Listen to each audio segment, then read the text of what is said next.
A man who was in front of 60 eyewitnesses, but the FBI could never find out him. Why? Well, because Kenneth had a problem. Everyone in his town hated him. Why? Because he sucked. But not your normal kind of suck. I mean, really sucked. He kept things real simple. If he wanted something, he just walk over and take it. He wants some of your gasoline in your farm, he walk over to your farm, take some of your gasoline. He wants some of your cattle, he walk into your farm, take some of your cattle. Oh, ass thief ass nigga. Why did they let him get away with that? Well, take a look at this picture. That man had some heft to him. Man's was 270.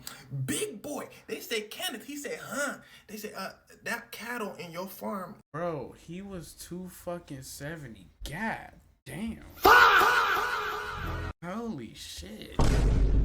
Yeah, brother, that's goddamn 600-pound life territory he almost scratched. Look a lot like my cattle. He said, so? They said, well, I'm finna go get the sheriff then. He said, cool, I'm finna go get the strap then.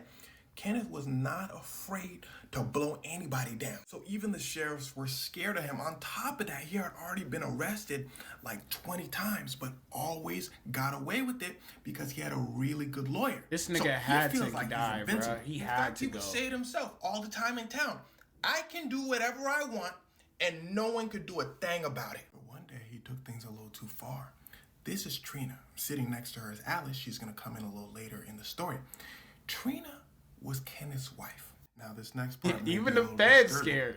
He met her at an age that I can't say, but I can show you the last number of this clock. Her parents, of course, were outraged, but that didn't stop him from seeing her. Now, again, this part with Trina is disturbing, but I do find it important not to skip over these topics. So he's 35. He enters in a relationship with her and eventually having a child with her. Now, at this point, he knew he was doing way too much. He wasn't going to get away with this. So Kenneth goes to Trina's parents and tells them, look, y'all got to let me marry her or I'm finna get in trouble. They say, hell no. So he burns their house down. And remember what I said earlier? Oh! Scared of him, and he has an insanely good lawyer. What? Did I hear that correctly? Brother, pack this nigga up. What? Hello? Send this nigga to the deep depths of hell. There's another thing he did to escape jail, and that was threaten people and actually follow up. This nigga had to die. Oh, they won't let me marry her daughter? I'm gonna burn their house down. This made people in the town know and understand what he's capable of. Bro's lawyer is law by Mike. For real though. Yeah, damn, bro. If he had a problem with someone, he would follow them around for days. So people just let him do whatever he wants. Like, sadly, Trina's parents. Kenneth marries Trina. Now, remember Alice from earlier? Well, there's something I forgot to tell you. This was his first wife. But to get married to Trina, he divorces Alice. But then he still moves Alice into his house with Trina, so he basically has two wives. But then Trina and Alice together... Who is marrying that nigga, bro? Brother is 270 pounds. What the fuck? Bro, this nigga is a fucking refrigerator. Brother, we're done.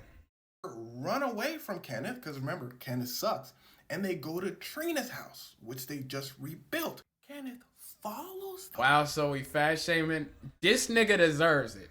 Okay, this nigga, him right here, he deserves it, bruh.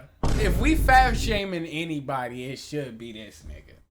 Burns down their house again, it's their dog, and then takes Trina back. The police this time jump in and say, hell no. The police arrest Kenneth and put Trina in foster care. Yo, the nigga burnt the house again. That sink in. But Kenneth gets out of jail because of his amazing lawyer, goes over to Trina's foster family and tells them, girl for girl. They said, what do you mean? He says, give me Trina and you get your daughter back. The family had a biological daughter and they were foster parents for Trina. They said, we already have our biological daughter. She's at school. He says, yeah, but I know where she goes to school and I know where she takes the bus. So again, give me Trina. they give him Trina. Now here's where the story starts to get wicked. As you can imagine, everyone in his town hates his guts. What I told you was a story in a few minutes, but this was going on for decades to them. They're living their whole lives. I don't know what he did to his dog yet. We don't know yet. His daughter goes over to the local grocery store and she picks up some candy. The grocery store owner, Bo, says, "Oh, you gotta pay for that." The daughter goes over and tells Kenneth. Kenneth walks over to Bo and says, "You accusing my daughter of stealing?" Bo says, "Nah, Kenneth." Bo. But Bo survives. Hit right here, but he survives. Now remember, Kenneth has never been convicted. He even took somebody before. I just didn't mention it. That person also survived. But this time, Kenneth was like, let me not take any chances. Goddamn 50 Cent. So Kenneth follows around. Fuck going on? He started waiting around their house. They're terrified. He goes, "Okay, cool, check." He then goes over to the prosecutor and says, "You finna try to put me in jail, right?" The prosecutor says, "Well, yeah, that's my job." Kenneth says, "You ain't heard about all the stuff I did to people in the TikTokers video?" The prosecutor says, "Oh, I did hear that. All right, you got it." Prosecutor leaves. A new prosecutor comes in straight out of law school. He says, "Are you Kenneth?" Kenneth goes, "Yeah, you heard about all the stuff I did in the video?" Prosecutor says, "Yeah, but I ain't scared. We finna take it to trial, baby." Says, "What?" The prosecutor says, "Yeah, you going to jail." "Yeah, buddy, you're gone." Yeah, dog. "You know I got you. I'm a really good lawyer." But then the prosecutor does something extremely clever. He knows he probably won't beat Kenneth's lawyer straight up. He's just a really good lawyer. Prosecutor, fresh out of law school. Kenneth is intimidating this guy's family. It's gonna be a tough trial. So the prosecutor says, "Look, what Kenneth did was attempted. He's supposed to get like 15 years. But listen closely, Kenneth is not gonna be prosecuted for attempted. He's gonna be prosecuted for assault, which is only like 2 years. Now, this is what prosecutors do when they know it's probably gonna be really hard to win a case. It's like if someone steals a car. If a prosecutor can't prove it, they'll just probably charge them for driving without a license. And while miraculously, for the first time in Kenneth's life, he's convicted. 2 years. But Kenneth gets out on bail. Then Kenneth files an appeal. Then Kenneth walks into his town's bar and says, "I'm finna get away with it." And he says, "You know what else I'm finna do?" He brings out his and says, "I'm finna bow, and no one's gonna do a thing about it." The town is stunned silent. The reason why bro doesn't want to go to jail is because there is no McDonald's in there. Yup, brother is a big back demon.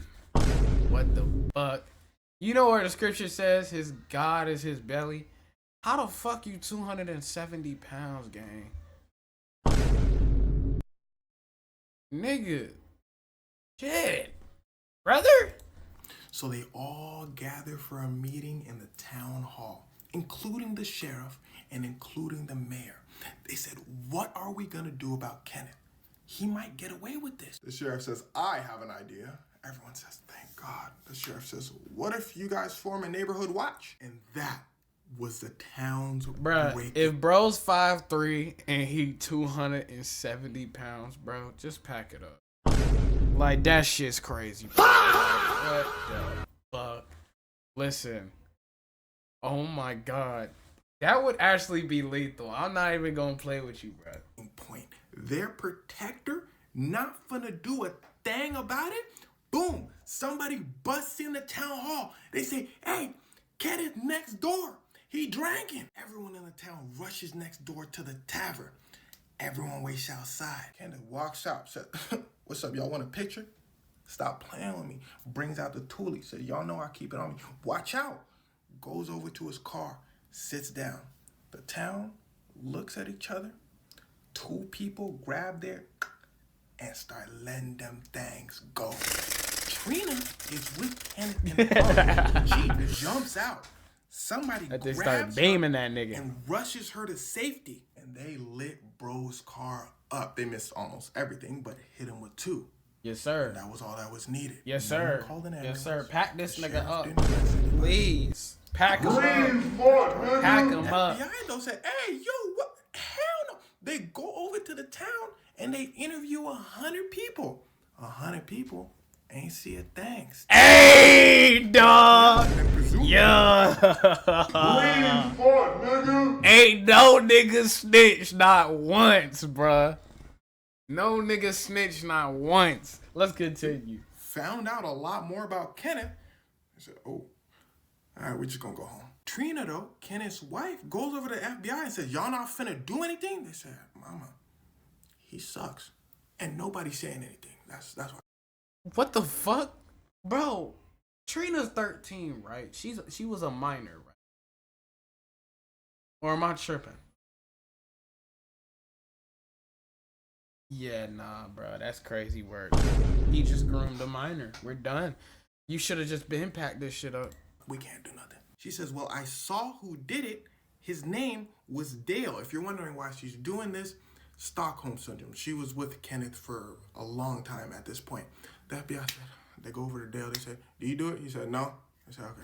They go over to Trina and said, Dale said he can't do it. Trina says, fine. So she sues the town for $6 million. Sue us town? She was 12. Said, oh my God. Well, Trina moved away and remarried. As for Kenneth, to this day, is still technically unsolved. As it should be. That nigga should stay dead. Convicted. Gone. That video was crazy, bro. What the fuck?